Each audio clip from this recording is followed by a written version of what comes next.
Halo semuanya, Assalamualaikum warahmatullahi wabarakatuh. Kembali lagi bersama Bu Rindi pada mata pelajaran Prakarya dan Kewirausahaan. Oke, hari ini kita akan belajar mengenai perencanaan dan sistem produksi usaha kerajinan dari bahan limbah berbentuk bangun ruang. Tujuan pembelajaran kita hari ini yaitu yang pertama, siswa dapat memahami perencanaan usaha kerajinan dari bahan limbah berbentuk bangun ruang. Kemudian yang kedua, siswa dapat memproduksi kerajinan dari bahan limbah berbentuk bangun ruang. Pada semester 1 kemarin, kalian sudah belajar mengenai perencanaan dan sistem produksi usaha kerajinan dari bahan limbah berbentuk bangun datar. Nah, di semester kedua ini kalian akan belajar mengenai perencanaan dan sistem produksi usaha kerajinan dari bahan limbah berbentuk bangun ruang. Apa sih Bu limbah berbentuk bangun ruang? Nah, limbah berbentuk bangun ruang adalah limbah yang memiliki volume atau ruang. Nah, limbah ini dapat berupa bangun berbentuk seperti kubus, bola, kotak, dan bangun tidak beraturan. Di bagian pertama, kita akan belajar mengenai perencanaan usaha kerajinan dari bahan limbah berbentuk bangun ruang. Untuk menjadi wirausahawan profesional, kalian harus memiliki perencanaan usaha yang baik. Nah, aspek-aspek penting dalam perencanaan usaha produk kerajinan dari bahan limbah berbentuk bangun ruang adalah: yang pertama, ide dan peluang usaha. Yang kedua, sumber daya yang dibutuhkan. Yang ketiga, perencanaan administrasi. Kemudian yang keempat, terakhir, perencanaan pemasaran. Aspek yang pertama yang akan kita bahas yaitu ide dan peluang usaha. Hal pertama yang dilakukan seorang wirausaha yaitu menganalisis ide dan peluang usaha. Menganalisis peluang usaha ini bertujuan untuk menemukan ide dan potensi usaha yang dapat dimanfaatkan. Selain itu, kita juga dapat mengenali kesulitan-kesulitan yang dihadapi dalam berwirausaha. Ada beberapa faktor yang harus kita pertimbangkan dalam menentukan analisis ide dan peluang usaha. Pertama yaitu faktor keuntungan. Jadi di sini kita harus tahu apakah usaha yang kita tetapkan ini mendatangkan sebuah keuntungan atau tidak. Lalu yang kedua ada faktor penguasaan teknis. Nah, ini merupakan cara pembuatan produk kerajinan yang perlu dikuasai atau dipelajari oleh para karyawan atau pengrajin. Tiga yaitu faktor pemasaran. Nah, dalam hal ini kita harus teliti kemungkinan pemasaran yang dapat kita lakukan dan juga prospek pemasarannya di waktu yang akan datang. Yang keempat yaitu faktor bahan baku. Nah, bahan baku itu merupakan faktor penting yang ikut menentukan tingkat harga pokok dan juga kelancaran proses produk usaha kerajinan. Kelima yaitu faktor tenaga kerja. Pada faktor tenaga kerja ini, yang perlu dipertimbangkan adalah tersedianya tenaga kerja yang murah dan kemungkinan untuk memenuhi kebutuhan tenaga kerja baik dari jumlah, keahlian, maupun jasa yang dimiliki. Yang keenam yaitu faktor modal. Nah, dalam faktor modal ini yang perlu dipertimbangkan adalah kesesuaian antara modal yang disediakan dan kebutuhan jenis usaha kerajinan yang dibutuhkan. 7. Faktor risiko. Dalam hal ini kita perlu mempertimbangkan tingkat risiko yang akan kita tanggung di waktu yang akan datang. Kedelapan ada faktor persaingan. Jadi kita perlu mempelajari situasi yang mungkin akan terjadi dan disesuaikan dengan kemampuan menghadapinya begitu dalam hal modal maupun pemasarannya.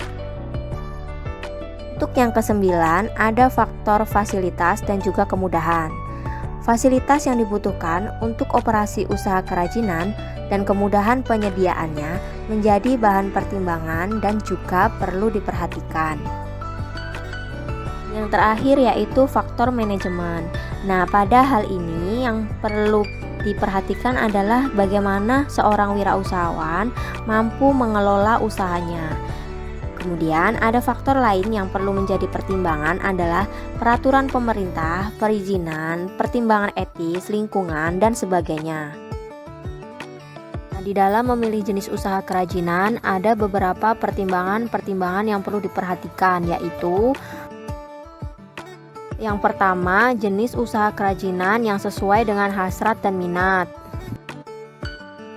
Kedua, jenis usaha kerajinan yang benar-benar akan membawa suatu keuntungan. Yang ketiga, jenis usaha kerajinan yang mudah diurus dan dikerjakan. Yang keempat, jenis usaha kerajinan yang mudah dipelihara. Yang kelima, jenis usaha kerajinan yang produknya disenangi dan dibutuhkan oleh konsumen. Yang keenam, jenis usaha kerajinan yang bahan bakunya mudah didapatkan. Kemudian yang terakhir, jenis usaha kerajinan yang mendapat dukungan serta perlindungan dari pemerintah. Dalam melakukan analisis peluang usaha tadi, kita dapat menggunakan analisis SWOT. Apa sih Bu analisis SWOT?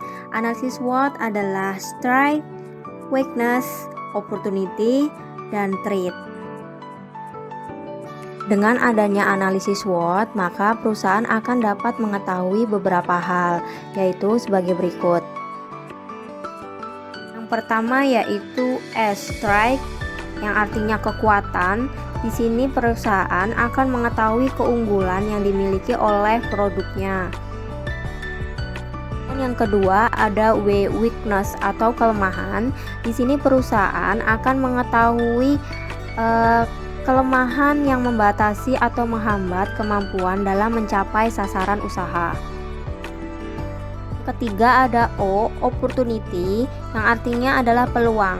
Nah, di sini perusahaan akan mengetahui di mana usaha itu ada peluang untuk maju dan sukses. Kemudian yang terakhir ada T, yaitu threat atau ancaman. Nah, di sini perusahaan akan mengetahui hal-hal apa saja yang akan mengancam perusahaan tersebut. Selanjutnya kita akan membahas tentang sumber daya yang dibutuhkan dalam usaha kerajinan dari bahan limbah berbentuk bangun ruang.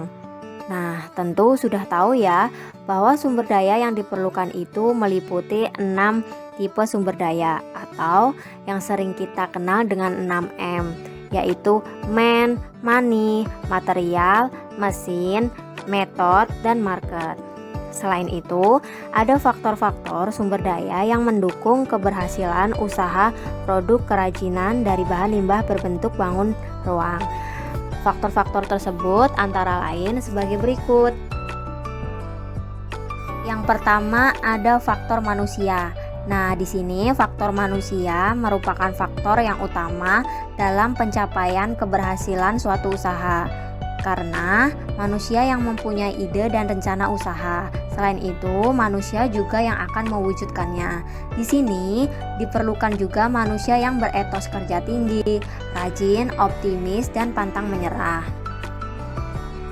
2. Faktor keuangan.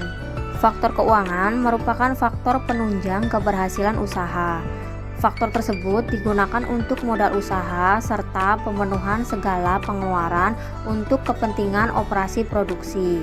Nah, dalam hal ini diperlukan kedisiplinan yang ketat dalam penggunaan dana, sehingga segala kegiatan keuangan harus dicatat dan dibukukan secara rapi, teliti, dan terus-menerus. 3. Faktor organisasi. Dengan adanya faktor organisasi, maka sumber daya akan masuk pada suatu pola, sehingga orang-orang akan dapat bekerja dengan efektif dan efisien, sesuai dengan bidang dan tugasnya masing-masing untuk mencapai tujuan organisasi. Dengan adanya organisasi, berarti seorang wirausahawan dapat 1. Mempertegas hubungan dengan para karyawan. 2. Menciptakan hubungan antar karyawan. 3. Mengetahui tugas yang akan dijalankan. 4. Mengetahui kepada siapa karyawan harus bertanggung jawab. 4. Ada faktor perencanaan. Nah, perencanaan usaha dapat digunakan sebagai alat pengawas dan pengendalian usaha. Oleh karena itu, perencanaan harus dibuat oleh wirausahawan sejak usaha didirikan, yaitu dimulai dari yang pertama, merencanakan produk apa yang akan dibuat. Kemudian yang kedua, memperhitungkan jumlah dana yang diperlukan. Yang ketiga, merencanakan jumlah produk yang akan dibuat. Kemudian yang terakhir, merencanakan tempat pemasaran produk. 5 yaitu faktor mengatur usaha. Dalam kaitannya dengan kegiatan mengatur usaha, yang perlu dilakukan wirausahawan adalah sebagai berikut. Yang pertama, menyusun uraian tugas pokok untuk menjalankan usahanya. Kedua, menyusun struktur organisasi usaha. Ketiga, memperkirakan tenaga kerja yang dibutuhkan.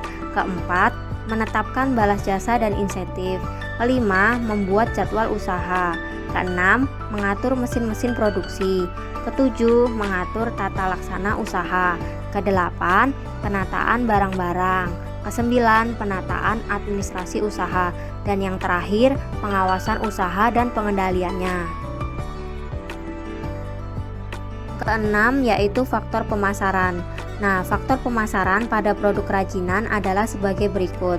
Yang pertama, prospek dan daya serap pasar.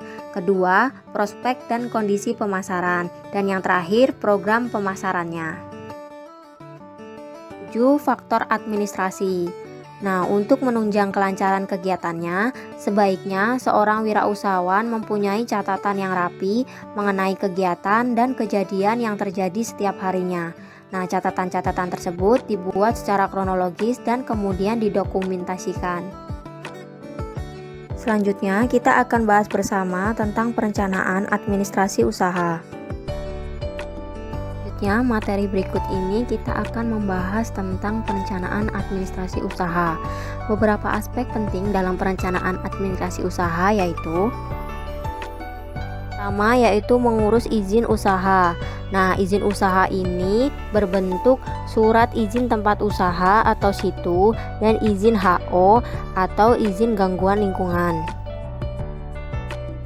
Nah, yang kedua ada penetapan besarnya retribusi. Ketiga, ada surat izin usaha perdagangan atau SIUP. Nah, SIUP ini diberikan oleh menteri atau pejabat yang ditunjuk kepada pengusaha.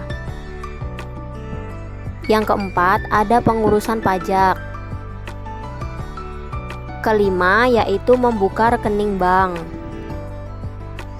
Keenam, ada tanda daftar perusahaan atau disebut juga dengan TDP. TDP ini dapat digunakan wirausahawan untuk mendaftarkan perusahaannya ke Departemen Perdagangan.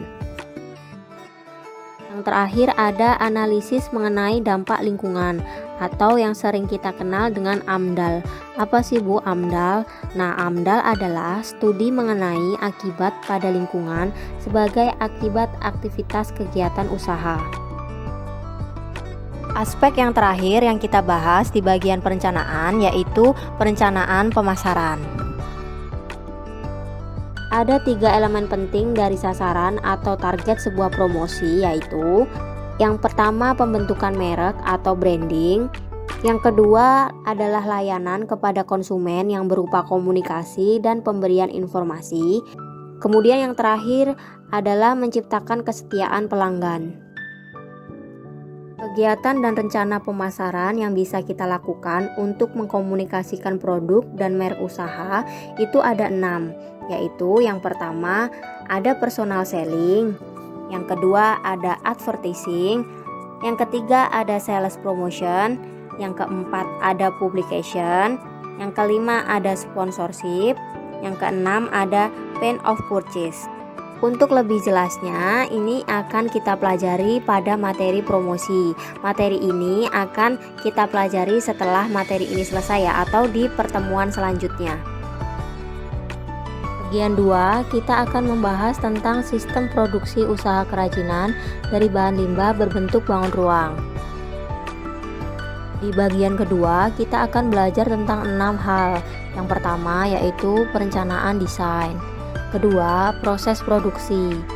Ketiga, aneka produk kerajinan limbah bangun ruang. Yang keempat, manfaat kerajinan. Yang kelima, potensi kerajinan. Dan yang terakhir, yang keenam, pengemasan produk. Sistem produksi kerajinan dari bahan limbah berbentuk bangun ruang ini diawali dengan perencanaan desain. Perencanaan desain ini dibutuhkan agar sesuai dengan selera pasar, terutama karena tuntutan agar desain yang dihasilkan bukan hanya sekedar meniru dengan desain yang sudah ada. Oleh karena itu, penting bagi kita untuk mempersiapkan perencanaan desain. Nah, perencanaan desain ini diawali dengan riset.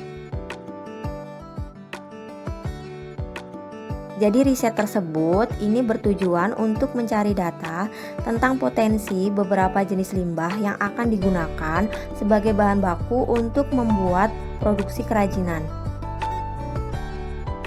Produk desain harus selalu berpedoman pada kualitas tema. Nah, tema merupakan konsep yang menaungi dari sebuah desain yang diwujudkan ke dalam bentuk kerajinan. Dengan demikian, sebuah tema mampu menjaga agar kerajinan tersebut tetap berada pada konsep awal. Selain itu, desain harus berpedoman pada fungsi. Nah, fungsi ini merupakan konsep utama yang menjadi pertimbangan seorang desainer ketika merencanakan produk kerajinannya. Nah, demikian fungsi menjadi pertimbangan utama agar menciptakan produk kerajinan yang lebih agronomis dan memudahkan pengguna. Hal lain yang tidak kalah penting dari sebuah desain kerajinan adalah nilai estetiknya. Nah, nilai estetik ini itu ide yang memiliki sebuah penguatan karakteristik atau keunikan pada suatu kerajinan. Nah, dengan demikian, produk kerajinan ini akan memiliki daya tarik yang kuat dan meningkatkan daya tarik seseorang untuk membeli produk kerajinan tersebut. Setelah memenuhi hal-hal tersebut, produk kerajinan juga harus memperlihatkan etika yang berlaku di masyarakat. Nah, konsep etika sendiri ini diperlukan agar sebuah produk dapat diterima oleh masyarakat berdasarkan nilai-nilai budaya yang dimiliki. Berikutnya adalah tahap pengembangan. Tahapan ini merupakan upaya mewujudkan ide-ide rancangan menjadi sebuah sketsa atau prototipe. Tahapan pengembangan ini dibagi menjadi dua, yaitu yang pertama, tahapan divergen atau tahapan pola berbagai desain. Nah, langkah yang dapat dilakukan dalam tahapan divergen yaitu pertama, pembuangan struktur bentuk yang tidak perlu diterapkan karena dapat membuat biaya produksi terlalu tinggi atau terlalu mahal. Yang kedua, penggabungan bentuk dari berbagai inspirasi sehingga mencapai kekuatan yang dibutuhkan. Yang ketiga, melakukan proses standarisasi terhadap bentuk kerajinan. Nah, kerajinan ini akan diproduksi dalam jumlah massal. Nah, setiap produk nanti akan memiliki spesifikasi yang sama. Yang keempat, adanya bentuk perubahan desain kerajinan yang diinginkan, terutama dari gaya konvensional menjadi gaya kontemporer. Yang kelima, untuk mencapai gaya kontemporer yang diinginkan, diperlukan perubahan pada gaya konvensional. Nah, struktur perubahan tersebut haruslah sederhana atau simpel. Yang kedua, tahapan konvergen. Nah, tahapan konvergen ini adalah melakukan pemilihan desain dari beberapa alternatif yang ada untuk dikembangkan dan direvisi, kemudian disempurnakan dalam bentuk prototipe 3 dimensi.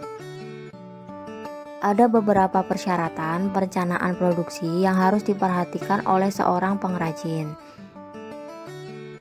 Yang pertama, dalam hal menentukan bahan atau material produksi kerajinan. Nah, dalam pemilihan bahan atau material ini sangat penting bagi pengrajin. Karena apa? Karena sangat mempengaruhi kualitas dari kerajinan tersebut. Yang kedua, di dalam menentukan teknik produksi. Ada beberapa jenis kerajinan itu membutuhkan alat dan keterampilan khusus untuk mewujudkannya atau membuatnya. Jadi teknik produksi kerajinan ini harus disesuaikan dengan bahan, alat, dan cara yang digunakan. Nah, berikutnya proses produksinya. Nah, proses produksi sendiri meliputi yang pertama yaitu persiapan bahan baku, kemudian yang kedua persiapan alat, dan yang ketiga ada teknik pengerjaan. Dan berikut ini adalah beberapa contoh produk kerajinan dari bahan limbah berbentuk bangun ruang.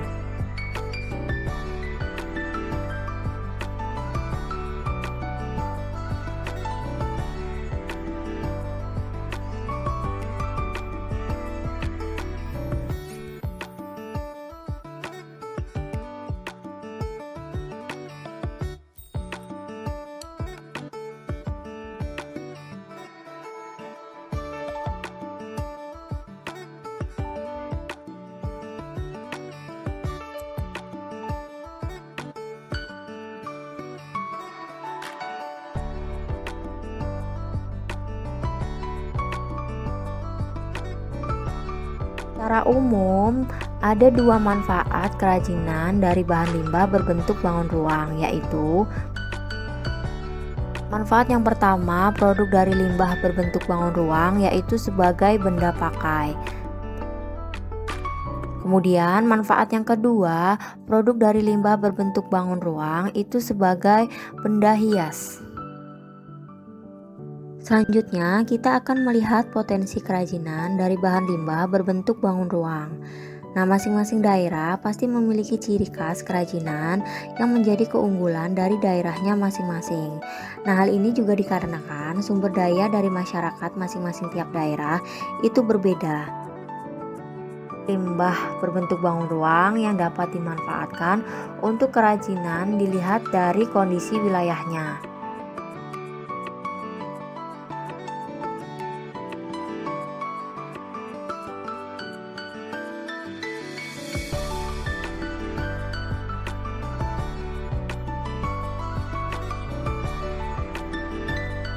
Dan pembahasan kita yang terakhir untuk pertemuan kali ini yaitu mengenai pengemasan produk kerajinan dari bahan limbah berbentuk bangun ruang.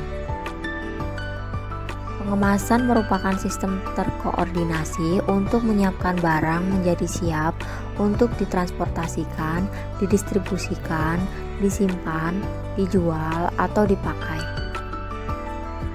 Adapun fungsi kemasan produk sendiri yaitu yang pertama wadah produk, kedua memberikan perlindungan bagi produk yang dikemas, yang ketiga memudahkan proses pengangkutan, dan yang keempat memberikan keterangan mengenai produk. Sedangkan tujuan pengemasan sendiri yaitu yang pertama sebagai daya tarik, kemudian sebagai salah satu bentuk pelayanan kepada konsumen, dan yang terakhir memberikan ciri khas pada produk. Cukup sampai di sini dulu video pembelajaran kita hari ini. Terima kasih kalian sudah mengikuti video pembelajaran hari ini dengan baik dan sampai selesai. Apabila ada pertanyaan, kritik, dan saran, silakan ditulis di kolom komentar. Sampai jumpa di video selanjutnya. Wassalamualaikum warahmatullahi wabarakatuh.